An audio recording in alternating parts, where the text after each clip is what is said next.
Hello, everybody. My name is Lila Ford. I'm doing a presentation on the importance of screening for diabetes. This presentation was prepared as part of the Health Informatics Program, Class HAP 671 at George Mason University. It is very important to screen for diabetes because it's such a common disease. Just under 500 million people in the world are living with diabetes. And a study that I found from 2018 showed that 1 in 2, or about 50.1% of people living with diabetes are undiagnosed, which is a big deal because uncontrolled diabetes can have many bad consequences and complications, including blindness, limb amputation, kidney failure, and vascular and heart disease. So I formed a predictive model that was based on simulated data from a major healthcare institution in the United States. The data set composed of 17,440,739 total records before cleaning the data, and after cleaning it was 4,278,804. For the total number of patients, there was 829,615 before cleaning and 142,292 after cleaning. So you can see that cleaning the data definitely made a big difference, taking out some of the duplicates, and we changed the age range so that it was diagnoses between 21 and 99 years of age. So our definition of diabetes for the model is defined using the Agency for Healthcare Research and Quality Clinical Classification System. And so the CSS codes were converted, and you can see them here, and they're put into a table for our definition of diabetes. And here, a comprehensive set of diagnoses were used to predict the presence of diabetes or the risk of diabetes. The total diagnoses in the data set was 10,670, but there were 5,591 that had at least 29 observations. So these are the ones that we looked at more for predictors. After calculating the various likelihood ratios of the different ICD-9 codes in predicting diabetes, there were some that stood out in the top of the data set with the higher likelihood ratios that weren't in our definition of diabetes, but still were obvious predictors and had diabetes in the title or just obviously led to a diagnosis of diabetes. Some of these for me were mainly diabetic retinopathy, like background diabetic retinopathy, proliferative diabetic retinopathy, but there were some other ones like diabetic macular edema as well. In the dataset, we also found some rarely diagnosed predictors that had a relatively high likelihood ratio, but didn't have a lot of occurrences. In this case, had just over 29 occurrences throughout the whole dataset. Some of them for me were congenital pigmentary anomalies of the skin, open wound of the eardrum, and then other ones involved diabetes directly, like diabetes with other coma, or diabetes with ketoacidosis type 1.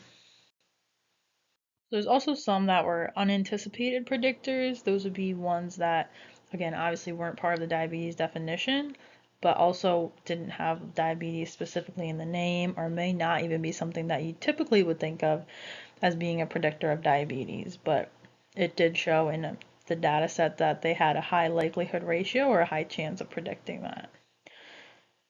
So some of those examples would be open wound of eardrum, congenital pigmentary anomalies of the skin, pathological dislocation of joint in the shoulder region, allergic arthritis site unspecified, among various others. You can see a total of 10 there. So naive Bayes was used to calculate the overall odds and probability. The formula gives the probability of something occurring given that something else has already occurred. So in this case, we looked at the ICD-9 codes and the probability of diabetes given that the patient has this ICD-9 diagnosis. So the first thing is calculating the likelihood ratios, which is seen in the bottom table. And then the upper one shows how we use the likelihood ratios to determine the odds and probability of diabetes based on the ICD-9 diagnosis.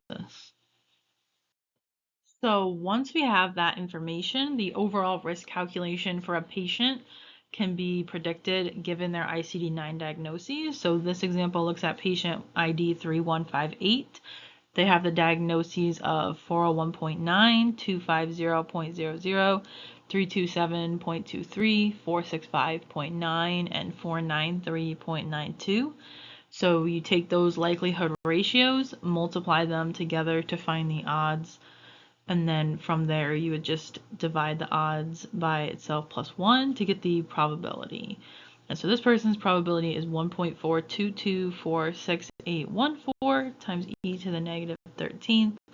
So as you can see, it's a very low probability overall. For validation purposes, the data was split into two different sets. 80% of the data was the training set, and the other 20% was set aside as the validation set. Here, a receiver operating curve was drawn to determine the accuracy of the prediction. It takes sensitivity and 1 minus specificity, which is calculated using the code right here, with certain predefined cutoff values. And based on the area under the receiver operating curve, that gives us an idea of how accurate our model is. For mine, the area was 1.49. And it's generally supposed to be less than 1. So this demonstrates the fact that my model could use some more tweaking before it's ready to be used in the healthcare setting.